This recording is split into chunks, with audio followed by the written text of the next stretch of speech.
इथे ना आपण गोडा मसाला बनवलेला आहे आणि तुम्हाला कलरवरनंच कळत असेल की हा किती छान असा बनलेला आहे. तसंच ह्याचा सुगंध आहे ना हा सगळा घरभर दरवळतोय.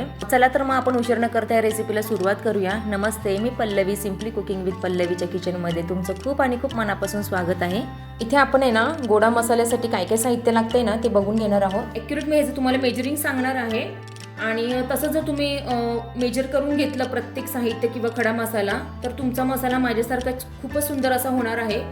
गोडा मसाला आपण कधी वापरतो? भरलेली वांगे असो, दोडक्याची भाजी भरलेली किंवा तोंडल्याची भरलेली भाजी असो, त्याला आपण गोडा मसाला वापरतो.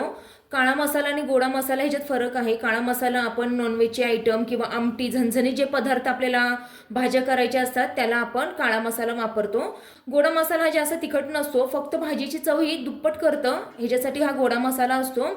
आणि एकदा तुम्ही ना भरलेली वांगी किंवा दोडक्यामध्ये ना गोडा मसाला घालून बघा, खरंच तुम्ही म्हणताल इतकं छान होतो ना. चला तर मग आपण रेसिपीला सुरुवात करूया. इथे धने आहेत ना हे 1/2 किलो घेतलेले आहेत. इंदोर धने आहेत, हे हिरवे असतात छान असे. तमालपत्र इथे मी 50 ग्रॅम घेतलेले आहेत. इथे दगडफूल 50 ग्रॅम आपल्याला लागणार आहे. इथे सुक्खं खोबरं हे 50 ग्रॅम घेतलेले आहे. चना डाळ ही 50 ग्रॅम घेतलेली आहे. आता इथे 25 ग्रॅम आपल्याला जिरं हवे आहे. अख्खी विलायची किंवा मसाला विलायची ह्याला म्हणतात, त्याला ही 25 ग्रॅम आहे. तीळ 25 ग्रॅम घ्यायचे आहेत. खसखस 25 ग्रॅम घ्यायची आहे. इथे मी बेडगी मिरची घेतलेली आहे, ही 25 ग्रॅम घ्यायची आहे. जर तुम्हाला तिखट मिरची घ्यायची असेल लवंगी ती घेतली तरी पण चालेल. इथे लवंग घेतलेले आहेत, हे 10 ग्रॅम आहेत. मिरी 10 ग्रॅम घ्यायचे आहेत.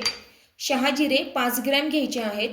दालचिनी 5 ग्रॅम आहे आणि ते आपल्याला अर्ध असं जायफळ घ्यायचं आहे. एक जायफळ होतं त्याचं मी हाफ केलेलं आहे. आपल्याला अर्ध जायफळ लागणार आहे. हे सर्व साहित्य आपल्याला लागणार आहे. जे जे आपल्याला ड्राय भाजायचं आहे ना ते सगळं आपण आधी भाजून घेऊया. इथे ना मी मिरी घातलेली आहे. आता आपण ह्याच्यातच लवंग पण घालायचे आहेत आणि छान असं भाजून घ्यायचं आपल्याला. ह्या खडे मसाल्याने ना तेल घालायची काही गरज नसते, आपण याची ड्रायच भाजून घ्यायचं आहे. आणि जास्त भाजल्यावर पण आहेत ना खडे मसाले त्याची टेस्ट आहे ना ही निघून जाते. जास्त काही भाजायची गरज नाही, फक्त आपल्याला एक चटका देऊन घ्यायचा आहे म्हणजे मसाला छान असा टिकतो, त्याला बुरशी वगैरे काही चढत नाही किंवा तो खराब होत नाही. म्हणून 1-2 मिनिटं आपण भाजून घेऊया आणि ह्याला काढून घ्यायचं आपल्याला. मग आपण आहे ना एका पाटीत हे सर्व काढून घेऊया. इथे ना मी तीळ हे भाजून घेतलेले आहेत, बिन तेल टाकताच भाजलेले आहेत, पण तो व्हिडिओ आहे ना शूट झालेला नाही आहे. आता ना आपण जिरं भाजून घ्यायचं आहे. हे पण खरपूस असं आपल्याला भाजायचं आहे, जोपर्यंत जिऱ्याचा सुगंध असं सुटत नाही तोपर्यंत. छान असं आपलं जिरं पण हे भाजून झालंय, आपण ह्याला काढून घेऊया. आता मसाला विलायची आपल्याला भाजून घ्यायची आहे. 1-2 मिनिटं आपण ह्याला पण भाजून घेऊया. छान असं आपलं मसाले विलायची भाजून झाली, आपण काढून घेऊया. ही पण शहाजिरात आपल्याला भाजून घ्यायचं आहे. तुम्हाला जर 1 किलोचा मसाला करायचा असेल तर हे सगळं प्रमाण तुम्ही हे डबल करू शकता. आणि अर्धा किलोचं सर्व साहित्य व त्याचे अचूक मोजमाप आहे ना हे डिस्क्रिप्शन बॉक्समध्ये मी दिलेले आहे, ते एकदा नक्की चेक करा. आपले शहाजिरे हे चटचट असे उडायला लागलेत म्हणजे ते छान असे भाजले गेलेले आहेत. ह्याला तर आपण काढून घेऊयात. दालचिनी पण आपल्याला भाजून घ्यायची आहे. छान असं आपलं दालचिनी ही भाजून झाली, आपण ह्याला काढून घेऊया. जे जे आपल्याला ड्राय भाजायचे ते आपण सगळं भाजून घेतलेलं आहे. आता आपल्याला थोडं थोडं तेल घालून आहे ना बाकीचे साहित्य हे भाजून घ्यायचं आहे. आधी आपण तेल घालून आहे ना धने छान असे भाजून घेऊया. ह्या मसाल्यात आहे ना धने हे मेन आहेत. धन्याला ना आपल्याला थोडा काळा कलर येईपर्यंत छान असं भाजून घ्यायचं आहे, म्हणजे मसाल्याला पण छान असा काळा कलर येतो. छान असं आपण हे भाजून घेऊया धने.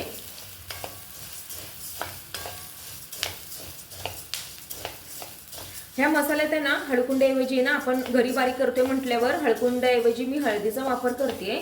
जर तुम्ही कांटक मशीनमधून जर तुम्ही हे बारीक करून मसाला आणणार असाल तर इथे तुम्ही अख्ख्या हळकुंडाचा पण तुम्ही वापर करू शकता. छान असं आपले धने हे भाजून झालेत, आपण हे ना याला काढून घेऊया. इथे ना मी धने हे बारीक गॅसवर भाजून घेतलेले आहेत. थोडा मला वेळ लागलेला आहे धने भाजायला, कारण हे छान असे खरपूस मी भाजून घेतलेले आहे. ते तर खरे पेशन्सचं काम आहे. मसाले भाजणं जेव्हा आपण तेल टाकून हे खरपूस भाजतो ना त्याला पेशन्स लागतात, पण जेव्हा आपल्याला कळतं ना किंवा फायनल रिझल्ट येतो ना मसाल्याचा तेव्हा खरंच ते पेशन्सचं पण आपल्याला चीज झाल्यासारखं वाटतं. चणा डाळ आपण भाजून घेऊयात. आता छान आपली चणा डाळ भाजून झाली, आपण काढून घेऊया. लाल होईपर्यंत मी भाजून घेतलेली त्याला. त्या तेलकट कढईतच आहे ना मी दगडफूल भाजून घेणार आहे. जेव्हा तुम्ही घरी बनवताल ना तेव्हा तुम्ही बाहेरची चव खरंच विसरून जाताल. इतका छान होतो हा मसाला घरी बनवलेला. इथे तर आपल्याला थोडं तेल घालून घ्यायचं आहे. 1 टेबलस्पून इथे मी तेलाचा वापर करते. आणि आता आपल्याला आहे ना तमालपत्र भाजून घ्यायचे त्या तेलामध्ये. छान असं आपलं तमालपत्र तुम्ही बघू शकता भाजून झालेले आहेत. ह्याला आपण काढून घेऊया. 1 टेबलस्पून मी तेल घालून आहे ना आपल्याला मिरची भाजून घ्यायची आहेत.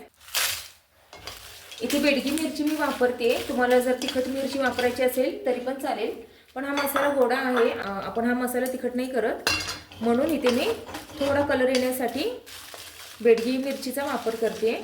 आपण या मिरच्या काढून घेऊया. आता ह्याच कढईत ना आपल्याला खोबरं भाजून घ्यायचं. मी ना हे खोबरं थोडं जाडसर असं आहे ना मिक्सरमध्ये ना बारीक करून घेतलेलं आहे. जाडसरच बारीक केलेलं आहे, जास्त असं हे जर पावडर बनवलेले नाही, कारण आता आपल्याला ना हे सगळं आपल्याला मसाला मिक्सरमध्ये बारीकच करायचा आहे. हे होऊन जातं बारीक पटकन मग, म्हणून मी जास्त फाईन अशी ह्याची पावडर बनवलेली नाही खोबऱ्याची. छान असं आपल्याला भाजून घ्यायचं आहे खोबरं पण लालसर असं. छान असं आपलं खोबरं हे लाल झालेलं आहे. आपण ह्याला ना काढून घेऊया. आता जायफळ आहे ना हे आपल्याला भाजून नाही घ्यायचे, त्याचा सुगंध हा निघून जाईल, म्हणून इथे ना मी खिसणीने खिसून घेते. यातच आहे ना तर आपल्याला 1 मोठा टेबलस्पून हळद घालून घ्यायची आहे, म्हणजे बारीक करताना ना ती सगळं एकजीव होईल अशी. इथे ना आपला सर्व मसाला आहे ना हा गार झालाय. छान असं आपण ह्याला बारीक कसं वाटून घ्यायचं आहे आणि मग चाळून घ्यायचं आहे, म्हणजे आपला गोडा मसाला हा तयार होणार आहे. मी थोडं थोडं घेते आणि वाटून घेते. छोट्या भांड्यामध्ये छान असं वाटलं जातं. असं मसाला आपल्याला थोडं थोडं घ्यायचं आहे. मी छान असं वाटून घ्यायचं आहे. तुम्हाला हळकुंड हळदीऐवजी टाकायचं असेल ना तर तुम्ही ना ते छान असं तळून थोडंसं खलबत्त्यात ठेचून मग ते टाका, नाहीतर मग मिक्सरचं भांडे खराब होऊ शकतं. म्हणून इथे मी डायरेक्ट हळदीचाच वापर केलेला आहे. तुम्ही हळकुंड वापरलं तरी पण चालणार आहे. आता आपण ह्याला वाटून घेऊया. मी ना एका ताटामध्ये ना चाळण ठेवलेली, कारण आपल्याला हे चाळून घ्यायचं आहे. तुम्ही बघू शकता वाटून झालेलं आहे छान, तरी पण एकदा आपल्याला चाळून घ्यायचं आहे. वास जर म्हणताल तर आहे ना धण्याचा, सगळ्या मसाल्यांचा इतका छान वास सुटलाय ना की खरंच असं तोंडाला पाणी येतं आहे. कारण आहे ना मला जसा अनुभव आहे ना तसा आहे ना भरलेल्या ज्या भाज्या असतात ना त्याला जर हा 1 चमचा जर टाकला ना तर हे जादूचं कमाल करतो हा मसाला. हे मला अनुभव आहे, म्हणून मी तुम्हाला हे सांगते. एकदा तुम्ही नक्की ट्राय करा. हे आता जाड राहिलेले ना हे आपल्याला असं परत वाटून घ्यायचं आहे.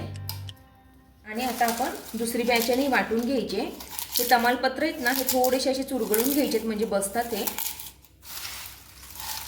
बाहेरचा मसाला आहे ना हा भरपूर दिवस केलेला असतो किंवा त्यात भेसळ असते.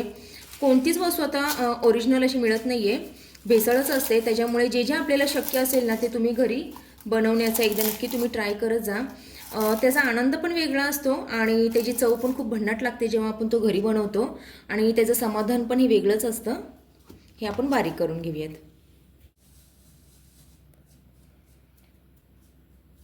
जवळजवळ आपला सर्व मसाला हा आहे ना बारीक करून झाला आहे. आणि छान असं तुम्ही बघू शकता कलर, वास अप्रतिम येतोय. माझ्या भाज्यांचं सगळं सिक्रेट आहे ना हा मी जे घरी बनवते ना मसाला, मिरची पावडर, तेच आहे असं मला तरी वाटतं. आपण आहे ना हे पण चाळून घेऊया.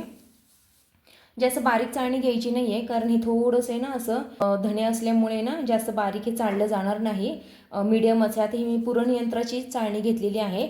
अशीच थोडीशी तुम्ही मोठी चाळणी घेतली तरी पण चालणार आहे. ही जर तुम्हाला रेसिपी आवडली असली ना मग नक्की लाईक, शेअर आणि सबस्क्राईब करायला विसरू नका. चला तर मग भेटूया अशा एका छानशा आणि नवीन रेसिपीमध्ये. तोपर्यंत बाय.